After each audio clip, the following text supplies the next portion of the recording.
Estamos iniciando a terceira edição do Conversas pelo IGAN. Eu sou André Leandro Barba de Souza, sou diretor do IGAN e hoje o tema que nós vamos tratar é a contabilidade pública. Está aqui comigo Paulo César Flores, é diretor também aqui do IGAN, contador, especialista na área de gestão pública, autor de livros nesta área de contabilidade pública. E o objetivo é a gente olhar um pouquinho para esse cenário de mudanças que a contabilidade pública está passando e, por consequência, os órgãos públicos se ajustando a isso e também a sociedade, porque a contabilidade está cada vez mais se aproximando também como um instrumento de qualificação da cidadania. A contabilidade, ela dá para a gente dizer, está passando por um terceiro momento importante nos últimos talvez 40, 50 anos, né? Começou em 1964 com a Lei 4320, passou pela Lei de Responsabilidade Fiscal e agora está havendo mudanças na contabilidade também em função do novo padrão de exigência. Como é que está funcionando isso, Paulo? Bom, essas alterações na contabilidade, elas derivam de um movimento mundial de adequação às normas, tanto para as empresas quanto para o setor público. O setor público ele tem normas específicas para o setor público, que são as IPSAS, e aqui no Brasil elas são trazidas para os órgãos e entidades públicas pela Secretaria do Tesouro Nacional. Então é um movimento que tem por finalidade adequar e padronizar as demonstrações contábeis e a escrituração, e tem uma finalidade muito clara, além da transparência, a ampliação do controle social, que seria a participação do cidadão na fiscalização principalmente, né, das contas, e tanto a transparência quanto a fiscalização das contas tem como pano de fundo nós chegarmos a uma gestão mais eficiente, né? Tudo isso tem por finalidade nós melhorarmos a qualidade da gestão. Tem ainda um caminho muito longo, mas isso é um processo, né? Estamos vivendo esse processo de mudança no setor público, que vai além da contabilidade, ele alcança a gestão como um todo. A contabilidade pública, nesse sentido, ela também tem, talvez pelo Conselho Federal de Contabilidade, pela Secretaria de Tesouro Nacional, uma ideia de simplificação do seu conteúdo para que o cidadão possa acessar. Muitas vezes as informações contábeis elas são complicadas, inacessíveis para o cidadão comum. Quando fala de transparência, de controle social, isso teria que gerar uma certa tradução. Tem algum movimento nesse sentido, alguma orientação nesse sentido? Hoje é só na teoria, porque na prática os movimentos são poucos. Porque o processo que está se vivendo hoje é mais de conhecimento sobre as normas, de implantação das normas. Essa tradução sobre o conteúdo das demonstrações e essa facilitação para o cidadão, eu acredito que vai ser um processo a ser trabalhado na sequência, né? Ele ainda não está tendo essa preocupação. Se nós olharmos hoje as demonstrações contábeis, em qualquer relatório de gestão fiscal que nós olharmos, em relação à gestão fiscal, que está disponível na internet, dificilmente uma pessoa que não entenda um pouquinho sobre orçamento e contabilidade vai conseguir fazer uma leitura adequada. Então, a transparência ainda hoje não é transparência, ela é publicidade. Transparência é um conceito um pouco mais amplo, né? Eu li esses tempos o conceito de transparência, mais falando sobre as pessoas. Se uma pessoa é transparente, ou uma pessoa é uma boa pessoa, quando tudo que ela faz, todo mundo pode ficar sabendo, né? E no setor público também deveria ser a transparência pensada desta forma. Tudo que o setor público faz, todo mundo pode ficar sabendo.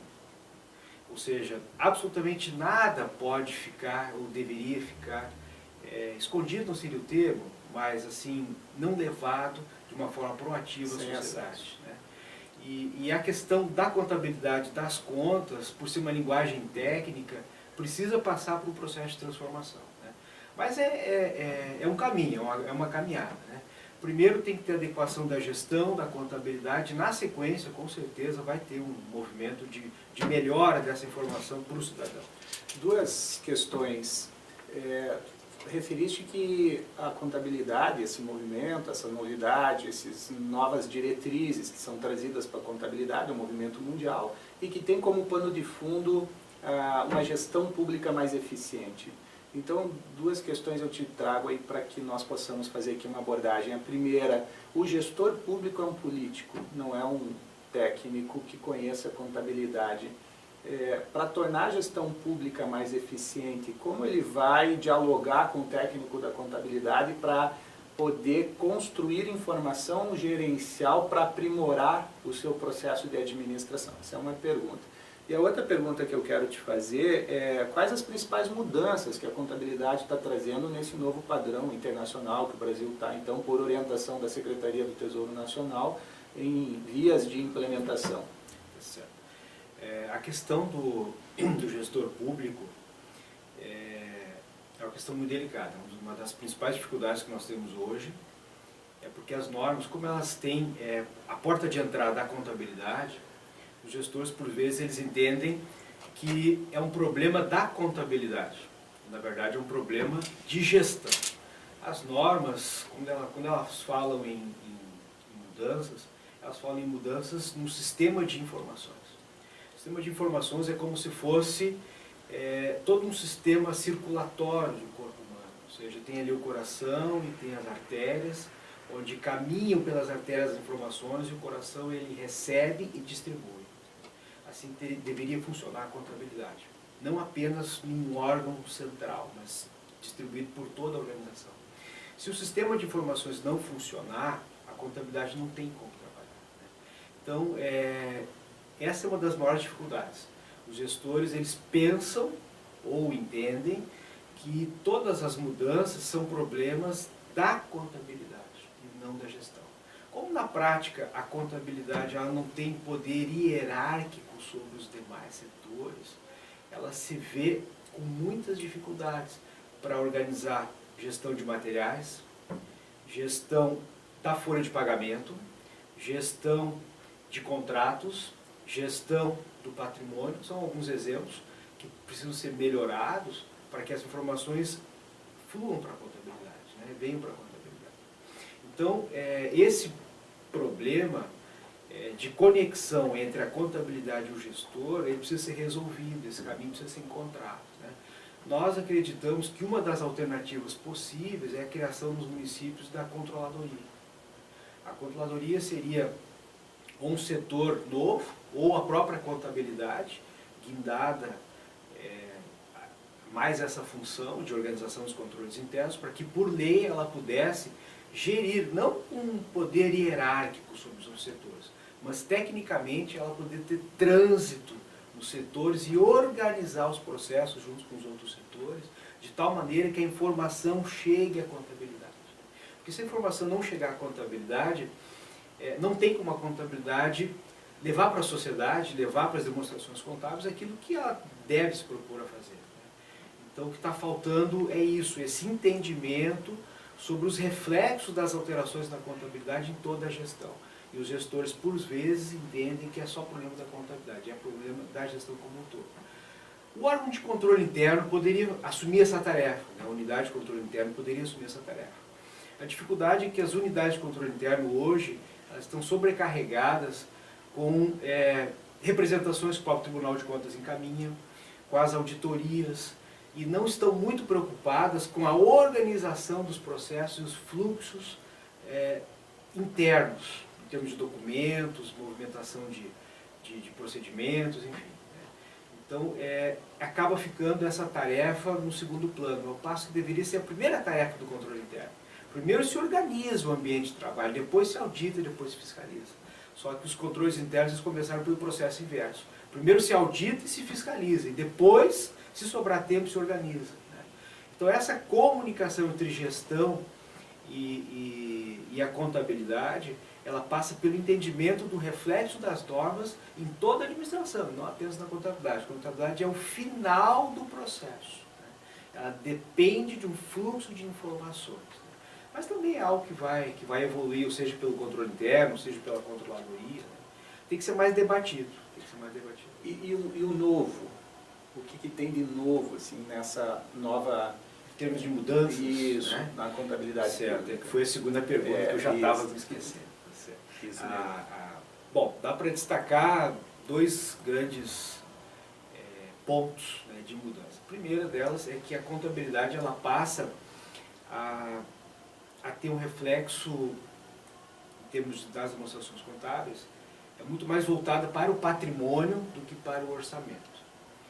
Desde 1964, com a Lei 4.320, a contabilidade ela era muito voltada para o orçamentário.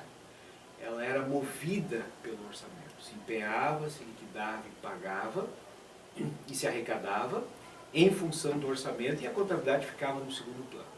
Isso foi até a Lei de Responsabilidade Fiscal. Com a Lei de Responsabilidade Fiscal, a STN começou a editar os manuais e agora o novo plano de contas. A contabilidade ela tem a responsabilidade de refletir muito mais o patrimônio como fruto da contabilidade em si, sem perder a informação orçamentária que a Lei 4.320 quer e continua, né, querendo que seja evidenciada. Então, é um ganho na valorização da informação patrimonial sem perda da informação orçamentária. Eu vou dar alguns exemplos, né, para deixar mais claro. Né? As nossas câmaras de vereadores, elas recebem todo mês o duodécimo, que é o repasse que a Prefeitura faz, o Poder Executivo faz, ao Poder Legislativo. Muitas câmaras não recebem o valor total que deveriam receber durante o ano todo. E quando a gente precisava saber qual o valor que a Câmara deveria ter recebido e que não recebeu, nós precisávamos fazer cálculos. Né? Calcular o valor que teria direito, quanto o valor repassado, quanto deveria ter recebido, para subsidiar, por exemplo, uma ação judicial. Né? Hoje não, com a contabilidade mais voltada para o patrimônio, considerando que o Poder Legislativo é uma entidade que interessa a contabilidade, o Poder Legislativo ele vai registrar o valor a receber mensalmente e vai registrar o valor recebido mensalmente. Se o valor recebido for menor do que o valor a receber, a cada mês vai acumulando aquele valor a receber, de tal sorte que no final do ano nós temos o valor que deveria ter sido recebido e que não foi recebido. Ou seja, é a contabilidade voltada para os bens, direitos, nesse caso direitos, né, e as obrigações. Outro exemplo, no campo das obrigações, somente na Lei 4.320, nós nos preocupávamos com férias e 13º, somente no momento do pagamento das férias do 13º. O orçamento era voltado apenas para esse momento. Né? Tem o direito, o servidor tem o empenho, liquidação e pagamento. Com a contabilidade voltada para o patrimônio, além dos aspectos orçamentários, a cada mês que o servidor tem direito às férias e o 13º, né, na proporção